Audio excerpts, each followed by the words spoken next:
Hello guys! Magandang araw po sa inyong lahat! Andito na naman ako sa harap ninyo para na naman magbigay ng isang impormasyon na baka hindi nyo pa nalalaman at mapagkunan nyo ng kaunting idea man lang. At doon sa hindi pa nakapag-subscribe, humihiling lang po ako ng kaunting pabor na subscribe ang maliit na channel ko at pakiclick na rin ang notification bell para sa susunod updated po kayong lahat sa aking mga bagong ilalabas na mga video. Maraming salamat po. So guys, ang ating topic ngayon ay nanggaling ito sa ating isang subscriber. Napakarami pong mga tanong pero hindi ko po magagawan lahat at iniisa-isa ko lang kung ano lang po yung medyo merong mapagkunan ng informasyon at para pangkalahatan na rin. So narito po ang kanyang tanong. Madam, mabilis po akong labasan kapag ako'y nakikipagtalik.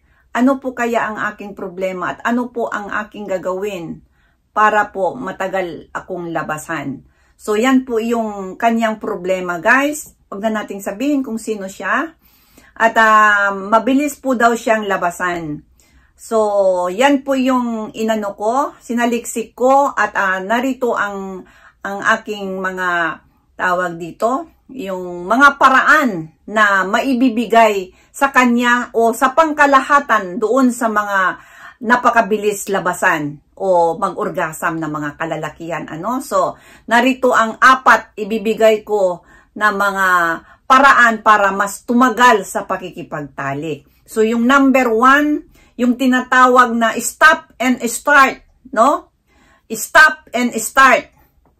Huminto at magpatuloy. Kung isipin. So, ito yung tinatawag na stop and start na paraan. Isang paraan para tumagal sa talik ay ang pagpigil na labasan.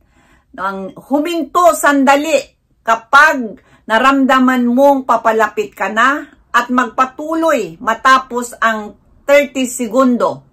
30 seconds. Gawin ito 2 hanggang 3 na beses bawat talik. So, yan po yung number 1 guys. Stop and start. Ang ibig sabihin, habang nakikipagtalik kayo, kapag alam mo na malapit ka ng labasan, ang gagawin mo po ay huminto ka at ipagpatuloy ang ginagawa sa loob ng 30 seconds. Umistop tapos maghintay ng 30 seconds at tuloy na naman sa pakikipagtalik. At gawin ito 2 hanggang 3 beses bawat talik. So, yan po, no? Kapag malapit ka na sa rurok, ibig sabihin, huminto ka ng 60 seconds. 30 seconds pala, not 60. 30 seconds. At gawin ito 2 hanggang 3 na beses bawat talik para ma-train po tayo, So, gawin po yan. Yan po yung number 1 na stop and start na paraan. Uulitin ko po. Isang paraan para tumagal sa talik ay ang pagpigil na labasan. Huminto sandali kapag naramdaman mong papalapit ka na at magpatuloy matapos ang 30 seconds. Gawin ito 2 hanggang 3 beses bawat talik. So, yan number 1. Number 2 naman, yung tinatawag na squeeze method o paraan. Yung pipisilin, no? Squeeze o yung mo.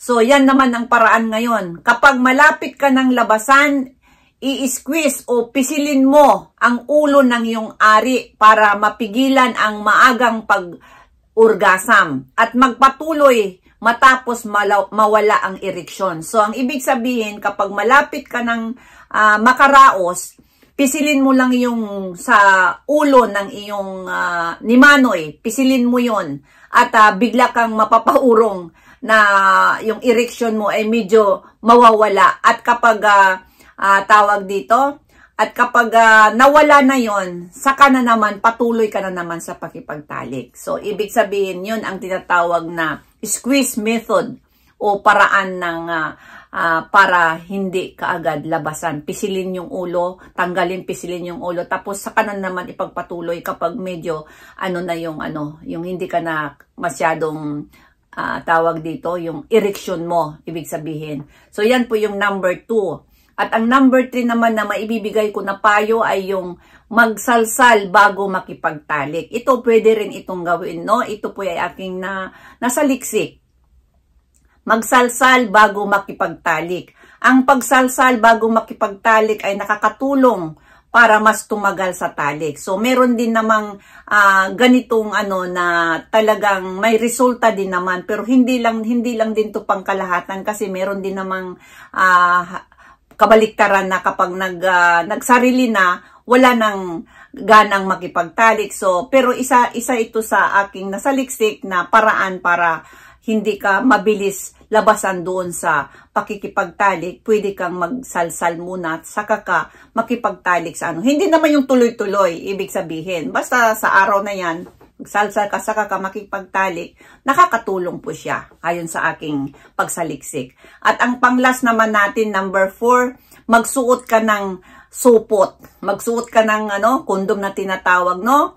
Nakakatulong din ang pagsuot ng supot para mabawasan ang pagiging sensitibo ng ari. So, ang ibig sabihin, kapag sinuputan mo yung yung ari mo, ang ibig sabihin, mawawala yung sobrang pagiging sensitibo. Kaya medyo matagalan kang labasan. So, ang iba pa nga, dinudoble pa yung supot yung kondom, no? Dinudoble para hindi na niya ma-feel ka agad. At talagang matatagalan kang bago labasan. Kasi siguro kaya ito na itanong ng ating subscriber, siguro hindi pa siguro nakaraos yung partner niya, nakatapos na siya. Kaya siguro iyon ang kanyang pinoproblema, no? Kaya niya naitanong po sa atin na bakit mabilis siyang labasan. So, yan po lang, ito lang pong 4 na ito ang nasaliksik ko at paraan na maibigay ko para sa mabilis na labasan sa iyong pagkikipagtalik. At sana nakita mo ang bidyong ito, at doon sa mga hindi pa nakapag-subscribe, humiling po ako ng kaunting pabor na i-subscribe ang maliit na channel ni Ate Stella ninyo. Hanggang sa susunod, maraming salamat po.